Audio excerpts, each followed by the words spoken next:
जय श्री राम दोस्तों। आज जो हमारी सीरीज चल रही थी बाधा योग को लेके, आज हम उसमें ही नेक्स्ट बाधा के बारे में बात करेंगे। भाग्य बाधा को लेके हम बात करेंगे।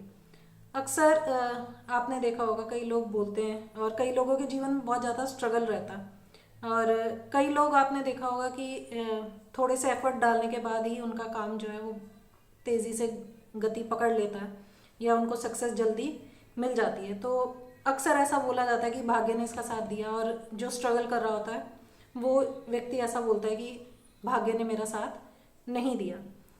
तो लोग ऐसा भी बोलते हैं, जो व्यक्ति बार बार असफल हो रहा होता है वो अपने असफलता को खुद ना स्वीकार करके भाग्य के भरोसे में डाल देता है कि मेरे भाग्य में ऐसा लिखा है।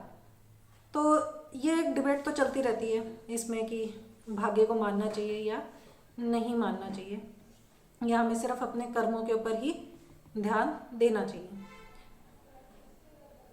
ज्योतिष में जो भाग्य को देखा जाता है वो इस तरीके से देखा जाता है कि हम ये मानते हैं, अपने हमारे हिंदू धर्म में भी हम इस चीज़ को मानते हैं और ज्योतिष में भी हम इस चीज़ को मानते हैं कि हमें जो जीवन मिलता है वो बार बार हमारे कर्मों के कारण ही मिलता है। और कुछ कर्म हमारे ऐसे होते हैं जो हम एक जीवन काल के अंदर उनका फल नहीं भोग पाते, तो हम उन संचित कर्मों के साथ कुछ संचित कर्म हम लेके आते हैं और उनको हम इस जीवन में भोगते हैं। साथ में जो हमारे इस जीवन के कर्म होते हैं उनके भी फलों को हम भोगते हैं, और अगर जो नहीं भोग पाते वो हम अगले अपने जन्म में लेके जाते हैं। तो भाग्य को इसी तरीके से समझते हैं हम कि हमने पिछले जन्म में कुछ कर्म किए, उसके कारण हमें इस जीवन में भी कुछ ना कुछ भोगना पड़ेगा।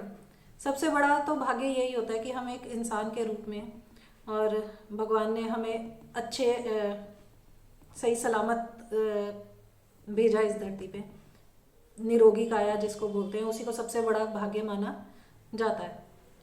ये विषय बहुत लंबा है, इसके ऊपर फिर बात करेंगे, लेकिन आज हम यही बात करते हैं कि भाग्य बाधा योग में कौन कौन से ऐसे कारण बनते हैं जिससे भाग्य का साथ मिलने में बाधा उत्पन्न होती है। तो सबसे पहले हम देखेंगे नवम भाव को, क्योंकि नवम भाव जो है वो भाग्य के लिए देखा जाता है। नाइन्थ हाउस का लॉर्ड स्वामी नवम भाव का लग्नेश, और लग्न की क्या स्थिति है। लग्न और लग्नेश किस लिए देखेंगे, क्योंकि जो भोगना है वो हमको ही भोगना है, यानी कि लग्न जो यानी कि वो व्यक्ति, उस व्यक्ति को ही भोगना है। लग्न और लग्नेश की स्थिति देखनी जरूरी है।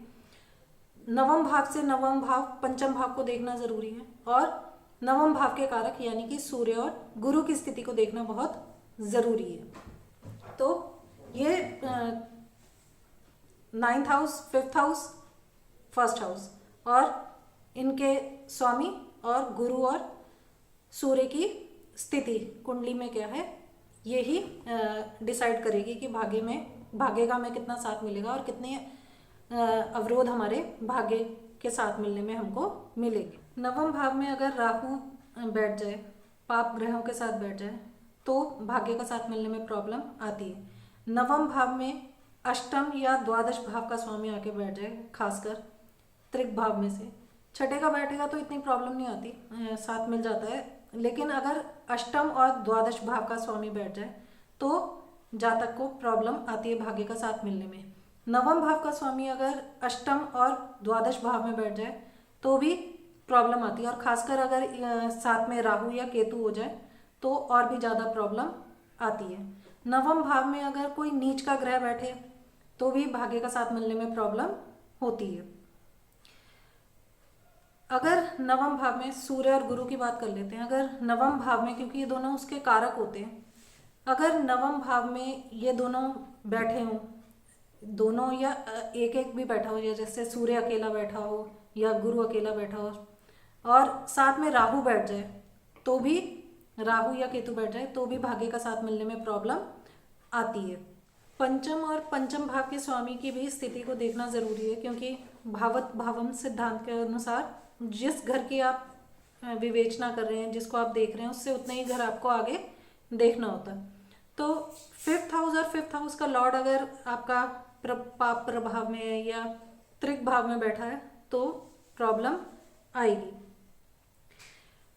पंचम भाव का स्वामी अगर वक्री भी हो जाता है तो भी भाग्य का साथ मिलने में प्रॉब्लम आती है, या वक्री ग्रह के साथ बैठ जाता है पंचम भाव का स्वामी तो भी प्रॉब्लम आती है। पंचम भाव में अगर नीच राशि का गुरु हो जाए तो भी भाग्य का साथ मिलने में व्यक्ति को प्रॉब्लम आती है। पंचम भाव का स्वामी अगर द्वादश भाव में नीच के बुध के साथ बैठ जाए तो भी रुकावट आती है, भाग्य का साथ मिलने में रुकावट आती है। पंचम भाव का स्वामी और नवम भाव का स्वामी अगर दोनों एक साथ किसी नीच के ग्रह के साथ बैठ जाएं तो भी भाग्य का साथ मिलने में प्रॉब्लम आती है, क्योंकि दोनों ही हाउसेस पीड़ित हो जाते हैं, उसमें 5th भी और 9th हाउस भी पीड़ित हो जाता है, इसलिए भाग्य का साथ मिलने में प्रॉब्लम आती है। लग्न और लग्नेश की भूमिका भी इम्पोर्टेंट है। ज़्यादातर हम सबको पता ही है, अभी तक आपने अगर पीछे की वीडियोस भी देखे होंगे तो लग्न कैसे पीड़ित होता है हम सबको ही पता है। अगर लग्नेश 8th हाउस में चला जाए, 6th हाउस में चला जाए या 12th हाउस में चला जाए तो भाग्य का साथ मिलने में प्रॉब्लम आती है। लग्नेश अगर नीच का हो जाए तो भी प्रॉब्लम आती है, तब भी भाग्य का साथ मिलने में प्रॉब्लम आती है, क्योंकि व्यक्ति खुद ही जब सही नहीं रहेगा तो भाग्य का क्या ही साथ उसको मिलेगा। ऐसे ही लग्नेश अगर नीच के सूर्य के साथ बैठ जाए या नीच के चंद्रमा के साथ बैठ जाए और साथ में कहीं उसमें शनि की दृष्टि हो, शनि का प्रभाव लग्न के ऊपर या लग्नेश के ऊपर आ रहा हो तो भी भाग्य का साथ मिलने में प्रॉब्लम होती है। अब सूर्य की बात कर लेते हैं, क्योंकि सूर्य 9th हाउस का नैसर्गिक कारक ग्रह है तो सूर्य की स्थिति को देखना बहुत ज़रूरी हो जाता है। अगर आपकी कुंडली में सूर्य नीच का हो या 8th हाउस में या 12th हाउस में बैठा हो तो भी भाग्य का साथ मिलने में प्रॉब्लम आती है।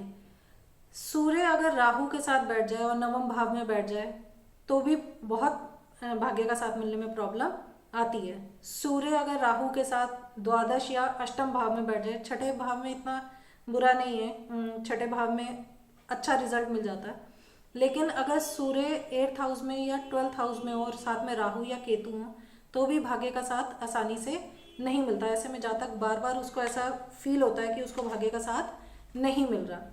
सूर्य की राशि में अगर मंगल और शनि एक साथ बैठ जाएं, यानी कि सिंह राशि में मंगल और शनि एक साथ बैठ जाएं, तो भी ऐसे व्यक्तियों को मैंने देखा है कि उनको भाग्य का साथ मिलने में प्रॉब्लम आती है। गुरु की बात कर लेते हैं। गुरु भी 9th हाउस का कारक ग्रह है तो गुरु की स्थिति को भी देखना बहुत ज़रूरी है। गुरु अगर नीच का होगा तो भाग्य का साथ मिलने में प्रॉब्लम होगी।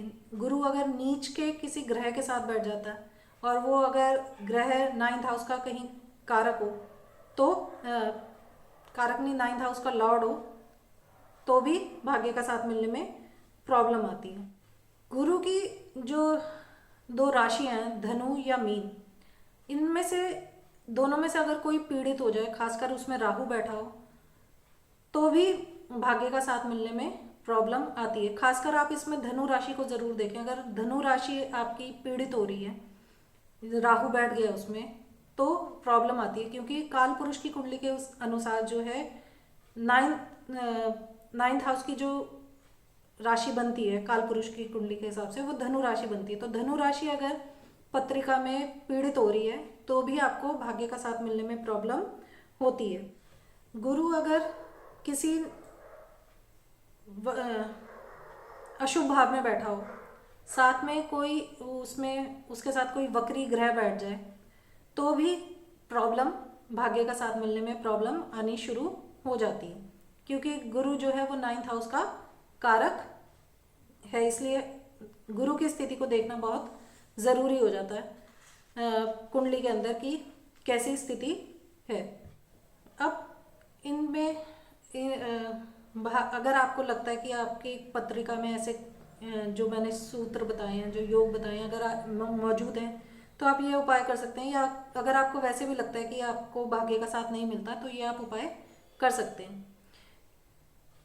क्योंकि सबसे पहले जो मैं उपाय बता रही हूँ उसके लिए आप अपने घर के जो भी सबसे बड़े सदस्य हैं उनके नियमित रूप से पैर छुएं, चरण स्पर्श करें उनके, सुबह भी और रात को सोने से पहले भी। और अपने आसपास भी अगर आपके बुजुर्ग हैं तो उनसे जितना आप आशीर्वाद ले सकते हैं उनका वो उनसे लें, उनकी रिस्पेक्ट करें, जितना आप उनकी रिस्पेक्ट कर सकते हैं वो करें, क्योंकि 9th हाउस का कारक जो होता है वो गुरु होता है, तो गुरु को इससे बल मिलता है। रात को सोने से पहले शिव जी का ध्यान करें, जिसमें वो अपनी साधना में बैठे होते हैं। शिव जी अपनी साधना में बैठे होते हैं, उनका ध्यान करें सोने से पहले। और माँ दुर्गा का, वो जब शेर के ऊपर सवारी कर रही होती हैं, वो वाली उनके स्वरूप का आप ध्यान करें। अगर आपको लगता है भाग्य का साथ फिर भी आपको नहीं मिल रहा है, और अगर आप अपनी तरफ से कुछ और करना चाहते हैं, तो एक ये उपाय भी आप कर सकते हैं। ये आप, अगर आपको लगता है बहुत बाधाएं आ रही हैं, तब आप कर सकते हैं कि हमेशा जो भी शनिवार, हर अमावस्या को और शुक्ल पक्ष की 9वीं तिथि को किसी भी एक गरीब व्यक्ति को खाना खिलाएं। ये करने से भी भाग्य का साथ मिलने में आपको हेल्प मिलेगी।